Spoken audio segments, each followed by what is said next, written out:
आज हुए कौन केमती हुए आज तिथि आमर गोटे पारंपरिक तिथि रही बराल बालुंकेश्वर महालया जीवा 2 दिन बा आश्विन मास शुक्लपक्ष द्वितीय तिथि ए विभूति खनन कार्यक्रम हुए जहाँ वाल्मीकि रामायण रे वर्णित जो विभूति आज अनुकूल करागला आज मंदिर बालुंकेश्वर बेड़ा चारिपार्श्व सुखिया महाषष्ठी दिन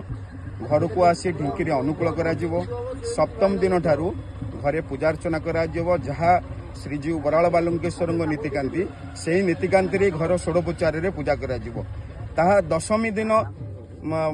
महेन्द्र बेला अमृत बेला देखा जाए विभूति उठा जाए ठाकुर शक्ति रे लागि करा चतुर्पाश पार्षद लागि करा जेजमान प्रसाद रूपे प्रदान करा जो प्रसाद पाइले कि बड़ बड़ कैंसर रोग पैरालाइसिस रोग बा लिभर जंडिस रोग बा निसंतान को संतान प्राप्ति करता है विभूति द्वारा ठाकुर महान बलियार जहाँ कामना लिंग प्रभु बालुंकेश्वर जी जहाँ कामना करनी ता तो काल पूर्ण होता है।